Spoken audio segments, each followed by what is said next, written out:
everyone, it's the Eclectic Candyman. Today I'm going to be looking at refreshing an old light fixture that uses these style of fluorescent bulbs with newer LED bulb replacements. Let's check it out.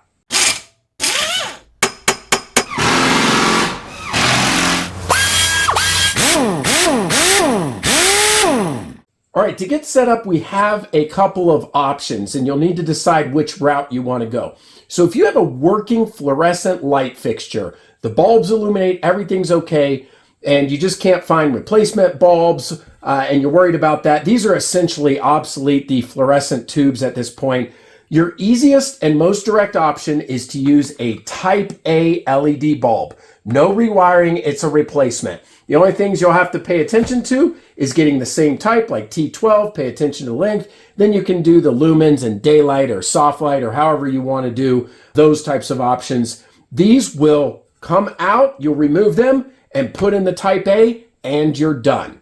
Now, in that light, in that fluorescent light, you're going to have what's known as a ballast. This is what starts up those fluorescent tubes and regulates the current. These eventually fail. Now, I do have a link on replacing a ballast. I'll leave it above if somebody does need that, but it's a lot of unnecessary work, and it's honestly the path I almost took.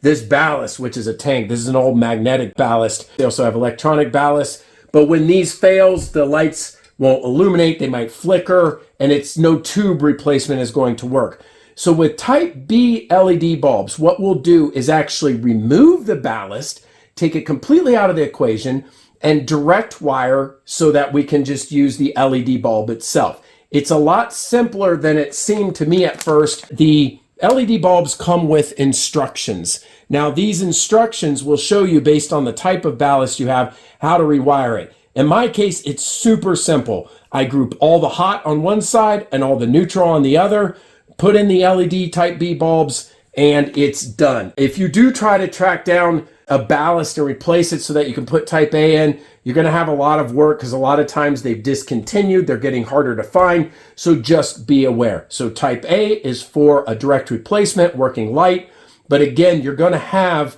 a matter of time before your ballast ends up failing, so know if you do Type A right now, you may eventually have to do Type B if you keep the same light fixture. All right, let's get into my light and see how I did the Type B wiring. Okay, the first step is to remove the light cover, and just a heads up, if you're doing this like in the summertime, you'll get some interesting insects up here because they love fluorescent lights, so just be aware. Before we remove anything, I want to show you some of the symptoms. Again, you get flickering lights, it's difficult to power up. We definitely have a failing ballast. So at this point, I'm going to go ahead and turn off the lights, and we want to turn off the power before we get into this. At the main circuit breaker, I'll turn off the power. And now I'm ready. Now I'll remove the old fluorescent bulbs. They just twist around. The pins will align with the tombstones on the end. That's the end here. And once they drop down like that, we can move them to the side. Depending on the fixture, you may have to remove a couple and take them out diagonally. I do want to be careful though, because these old style fluorescent bulbs have a little bit of mercury in them, so I don't want to drop them and break them, and I'll end up recycling them. All right, let me get all four of these out of here, and then we'll move on to taking off this cover here. Now, before moving on to the next step, if you're uncomfortable with doing wiring or any type of this, and again, this is not a universal method. You need to check your tombstone type, ballast type, and follow the manufacturer instructions. If you're not comfortable, call a qualified electrician. They'll do the job for you. All right, so to move this cover, they typically just have tabs that I press in with my thumb, release it, and then we can get to the ballast itself. So we have the ballast and the wiring. Now, what I'm going to end up doing is cutting the wiring here, cutting the wiring here. There's one screw that holds this in. I will remove it. We'll group all these together, make one side connect to the hot, one side connect to neutral.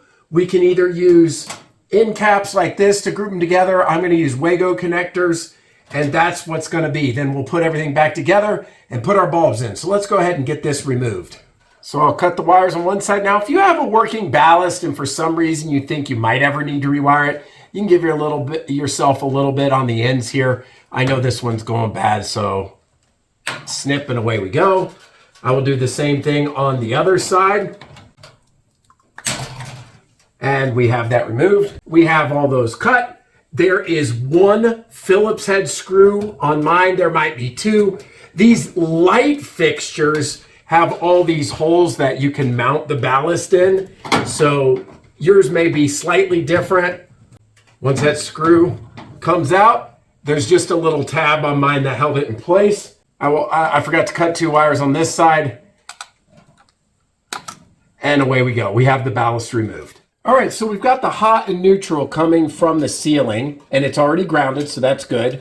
I'm just going to remove the nut grouping because what we're not going to need is the old wires to power the ballast. So we'll just go ahead and ungroup those, and I will take away these wires, which were for the ballast power. So now we're getting organized. We've got our neutral, we've got our hot or line, and we're going to group one side to one of the wires, and then I'm going to do the other side to the neutral. And again, I'm going to use Wago connector. First thing I'm going to need to do is strip these ends with a wire cutter. So while I'm stripping the ends of these, let me explain in my application what's going on. So with these type B bulbs, they don't care which end is hot and which one is neutral. So when we are, so that's why you can group either end. It doesn't care if this is the hot end or the neutral end.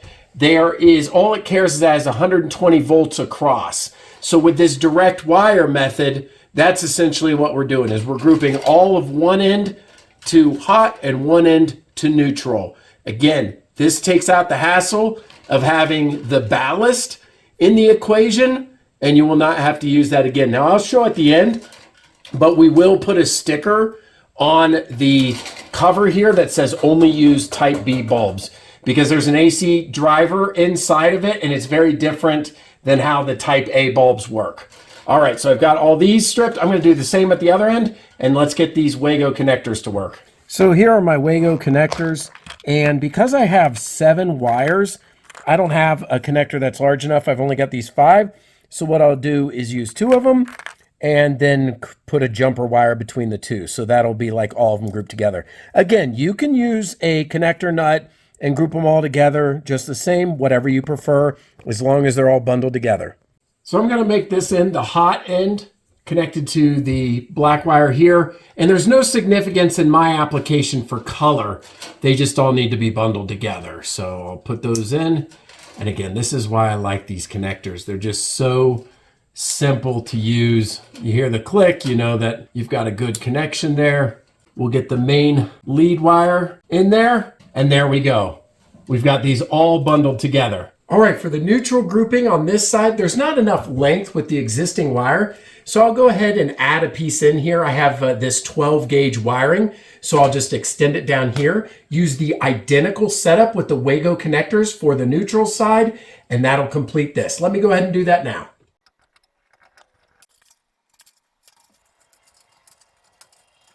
All right, that's it. All of our wiring is done. All the grouping to the hot is on one side and the neutral grouped on the other side. So all these tombstones will be neutral and all these will be hot. Again, the type B bulbs don't care about which side is which as long as 120 volts go through. This is for my particular application. Double check and ensure with your old ballast type and light how you are to rewire. The next step is to get this tucked under this cover. We'll put that cover right back on in place, making sure all the wires are inside. There we have it. Everything's tucked up under there. Make sure there's no pinched wires. Now it's time to put in our new bulbs. Also on the new bulbs, ensure you remove these little plastic pin covers. One nice thing about installing the new bulb type is they're plastic on the outside instead of glass, so they're much easier to handle and you don't have to worry about them shattering and breaking. To install them, again, you'll just need to see where the pins line up. If you need to push on the tombstone a little bit to get it to have the clearance it needs. Once you get them both in there, it's a simple twist, about 90 degrees, some click, some just get in place, and there we go. We'll repeat for all 4. The last step before we turn the power on is to put this LED warning sticker on here. It says, do not attempt to install or operate fluorescent lamps. This has been rewired. So let's do that now. All set. Let's go turn the power on. All right, let's test it out. Awesome. Yes, looks great. Instant start. No buzzing from an old ballast like we had before. And very, very nice looking light. And at this point, this room has a complete refresh on both these old school fluorescent lights now using LEDs after the rewire. So there you have it. We've completed the refresh of this old light fixture that used fluorescent bulbs. And in your case, again, if you have a working light fixture, you might just decide to drop those type A bulbs in and call it a day. In my case, I did the direct rewire, got rid of that old ballast, and now we can use this new style bulb and maybe save a little money. Just remember, each application might be a little bit different. This wasn't a universal rewire. I just wanted to show you how easy this project was for me to complete. If you like this, please give it a thumbs up. Check out the other videos on the channel. And until next time, this is the Eclectic Handyman. We'll see you later.